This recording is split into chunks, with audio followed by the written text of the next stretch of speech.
So for us as a family, everything has changed. I'm going to talk to you about how have things changed. So last year, about this time, I think we sold the Caravan. And then the year before, we actually had a motorhome time, and we sold that because cost of living, all that kind of stuff started picking up. So for the past year, been really well behaved in terms of spending money.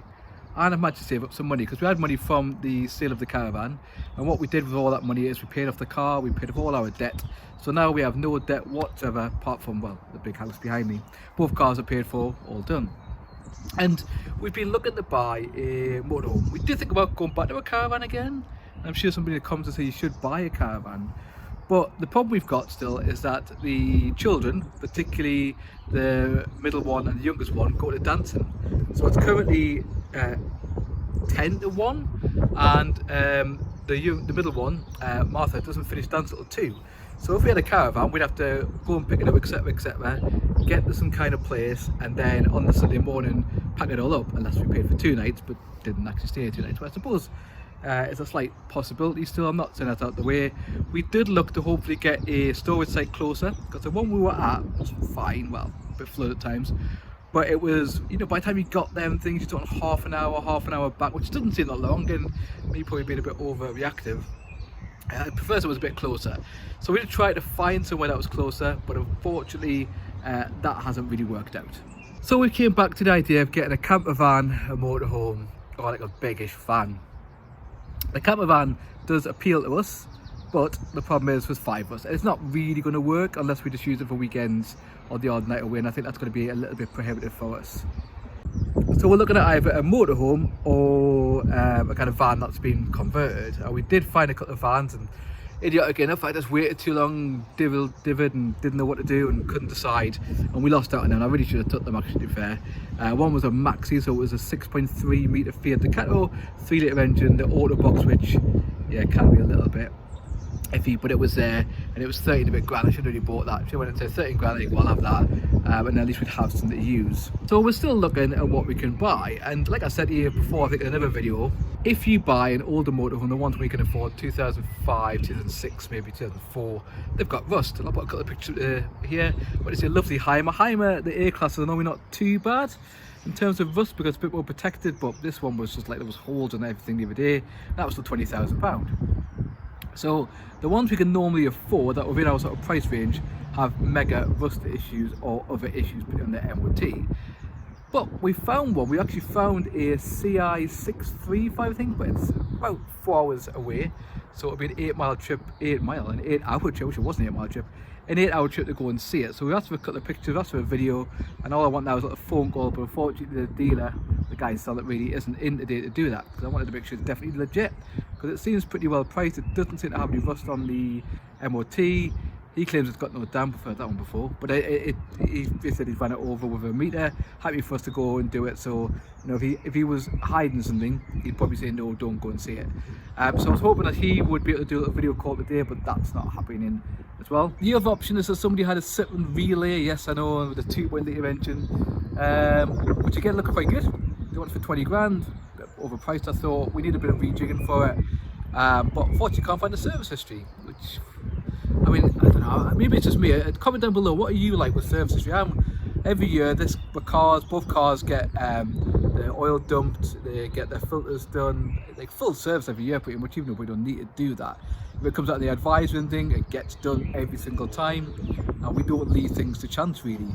So that's just the way I am personally, but a lot of people who are selling their motorhomes or whatever, either haven't had them serviced in terms of the engine, and 90% of them haven't even had a hab service on them. So they're telling me they haven't got damp, and I'm like, well, if you haven't had a hab service, you don't know if it's got damp. And believe you me, if you've got a proper meter, you can find a lot more damp than you expect. And the amount of motorhomes or caravans I've been to see, oh, no damp whatsoever, and it's been absolutely dripping in places, because, you know, people want to sell them, so they're not going to pretend that they're all wet, because that reduces the price. So you go there, you know, being at a dealer's where it's been dripping through the vent, and they've just went, oh, well, sort that out when you buy it. Well, no, I'm not going to buy a Caravan that's got a vent dripping water through, am I really? So that's where we're at with that. But there are other changes. The other big change for us in the family is that I am no longer a teacher. I was a teacher for 20 years, really enjoyed my time in education, but post-COVID behaviour is horrendous. But you're constantly fighting people, and their kids are just doing what they like, and they just turned a blind eye at that. Schools are really struggling with behaviour because that many kids are misbehaving, wandering around, vaping in toilets, all that kind of lovely stuff, telling teachers where to go. Although to be fair, I never got told where to go, never got told F off at any point, which I think is quite rare apparently. People get assaulted and stuff like that, and then the expectation of results, the workload's always really high. It always has been really. But then senior leaders, when you tell them about the workload, that's having a big impact on you. On one side they go, mental health is really important, we need to do something about it, and the kids get a lot of help on mental health, and rightly so. But teachers are kind of told, in one side they go about mental health, but on the other side, when you ask for any real support, like a reduction in timetable or help them do all the marketing for the projects, you don't get it.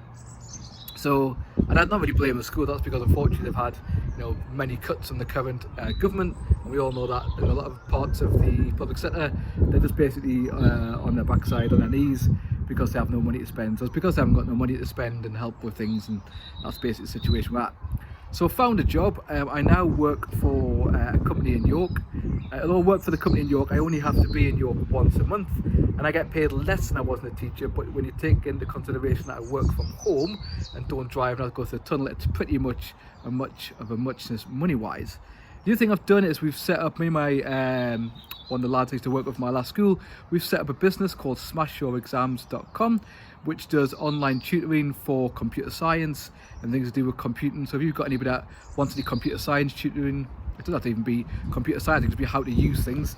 If you go look at the website or email us, you can email us on there as well. You can get involved with that. And the other thing we're doing is resources for schools and a little bit of consulting. So that's another big change, the fact that I'm working from home. It is a bit weird because you don't really get to talk to anybody. Lucy does work from home quite a bit, but she's in that all in Outlook, so I am quite a chatty person. That's been a bit different. So that's where we're at. Job's changed, don't get the holidays anymore. Weekends are tricky to go away because the girls are dancing. But I think there's end of the light of the tunnel in terms of buying something, because prices are, I think, continue to drop. I don't think motorhome prices are dropping as much as caravan prices, to be fair. Caravan dealerships seem to have a terrible time selling anything at the moment, but I do think prices are dropping, and if we can get something, that motorhome in Scotland is exactly what it says. It doesn't have any damp and it doesn't have any rust, and then we can get it undersealed. That's probably what we're going to go for. There's a couple of things that we'd like on it. We better have had all 3-point belts. We're going to have to use one lap belt, which isn't ideal, but that's what we're going to have to do. It doesn't have AC, but we're looking at getting like the kind of portable AC you can get for camper vans, which again during COVID times went rocketing through. You can pick it up for 400 quid now, and it was 750 at one point. So prices are starting to come down. The next big conversation for us all to have probably is the price of pictures, which is another reason why I'm not buying a caravan, because people are telling me they're going to places in Scotland and they want 55 quid for a night just for 2 of them, with literally just a little bit of electric. So yeah, I think there needs to be a thought there, and I think some of the big people need to start dropping their prices, because apparently when they're going there, some people are in the dead. No wonder if you're charging that much money. 55 quid a night, you can probably go to a travel lodge or a small hotel if there's 2 of you. Maybe a bit more, probably a bit better than just getting a bit of grass to park on. So that's where we're at. We've got changes with the motorhome hopefully, or camper van coming hopefully this year. We haven't booked France this year, and that's causing Lucy a few she's getting a bit tetchy about it, which is exactly right, because we just need to get things booked. We are going soon on a flying holiday, first flying holiday Olivia's ever been, and she's 7. But that's the changes we're making. Comment below what you think we should do next, and any other questions you've got.